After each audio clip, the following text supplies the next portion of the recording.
BRS అధినేత KCR bus యాత్ర కొనసాగుతుంది. సూర్యాపేట నుంచి భువనగిరి వరకు ఈ యాత్ర సాగనుంది. సాయంత్రం భువనగిరిలో కేసీఆర్ రోడ్ షో నిర్వహించనున్నారు.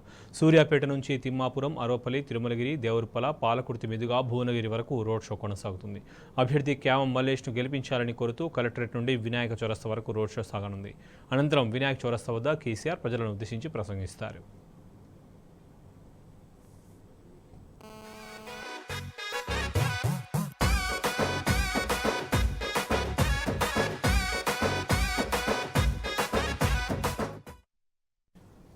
మరికొద్దిసేపట్లో కేసీఆర్ భువనగిరిలో రోడ్ షోలో ప్రసంగిస్తారు. అధినేత ప్రసంగం కోసం జనం ఎదురు చూస్తున్న సంగతి మనకు కనిపిస్తుంది. దీనికి సంబంధించి పూర్తి సమాచారం మా ప్రతినిధి రాము నుండి తెలుసుకుందాం. రాము, చెప్పండి.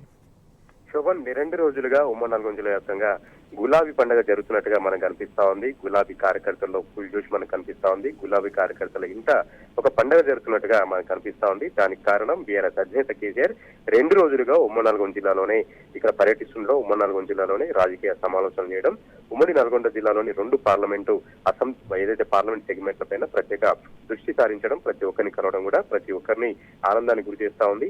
రైతులు ప్రధానంగా సమస్యలు ఎదుర్కొంటున్నారు కాబట్టి రైతుల వద్దకు వెళ్తున్నారు, జనం మధ్యకు వెళ్తున్నారు.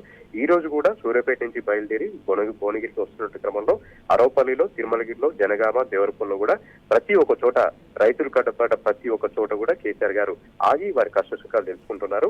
ఎస్ఆర్ఎస్ ప్యాకెట్ కింద ఇదివరకు ఏ విధంగా ఉండే, ఇప్పుడు ఏ విధంగా ఉండే, ఇప్పుడు అరకొరగా పండించినటువంటి పంట కొనుగోలు విషయంలో కూడా ప్రభుత్వం ఏ విధంగా ఇబ్బందులు పెడుతుంది, ఇవన్నీ కూడా రైతులతో మాట్లాడుతూ ఉంటే రైతులు తమ కష్టాన్ని అంతా మర్చిపోయి తమ అధినేతను చూస్తా ఉన్నాం, తమ ఉద్యమ నాయకులను చూస్తా ఉన్నాం, తమ తెలంగాణ సాధించినటువంటి కేసీఆర్ ని దగ్గరగా కలుస్తా ఉన్నటువంటి సంతోషంతో రైతులు కూడా చాలా సంతృప్తి వ్యక్తం చేస్తున్నటువంటి పరిస్థితి కూడా మనకు కనిపిస్తా ఉంది.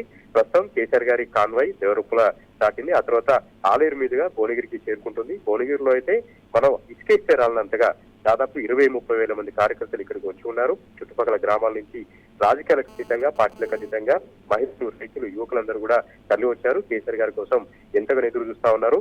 భువనగిరి పట్టణంలోని గాంధీ పార్క్ నుండి కిలోమీటర్ దూరం ఉన్నటువంటి వినాయక చౌరస్తా వరకు కూడా వేలాది మంది కార్యకర్తలతో కలిసి రోడ్ షో నిర్వహించబోతా ఉన్నారు. భువనగిరి పార్లమెంట్ పరిధిలో ఏం జరుగుతా ఉంది, కాంగ్రెస్ పార్టీ నుంచి, బీఆర్ఎస్ పార్టీ నుంచి, బీజేపీ పార్టీ నుంచి నిలబడినటువంటి అభ్యర్థులు ఎవరు, ఎలాంటి వారు, పార్టీ సిద్ధాంతాలు ఈ విధంగా ఉన్నాయి.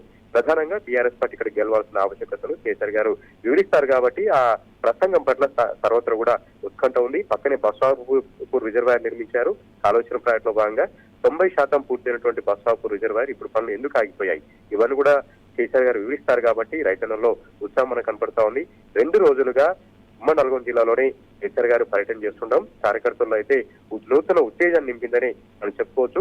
అంత పెద్ద చారిత్రక నేపథ్యం ఉన్నటువంటి చారిత్రక ఈ బస్ యాత్రను ఉమ్మడి నల్గొండ జిల్లా నుంచి శ్రీకారం చుట్టడం, 2 రోజులుగా కేసీఆర్ గారు ఇక్కడే పర్యటిస్తుండడం ఒక కార్యకర్తల్లో అయితే చాలా ధైర్యాన్ని నింపింది, భరోసా నింపింది. మరి కాసేపట్లో భువనగిరికి రాబోతా ఉన్నారు. భువనగిరి అంతా కూడా కార్యకర్తలతో, గులాబీ సైనికులతో ఈ ప్రాంతం అంతా కూడా దద్దరిల్లిపోతా ఉంది. Shobhan. Right Ramu, thank you.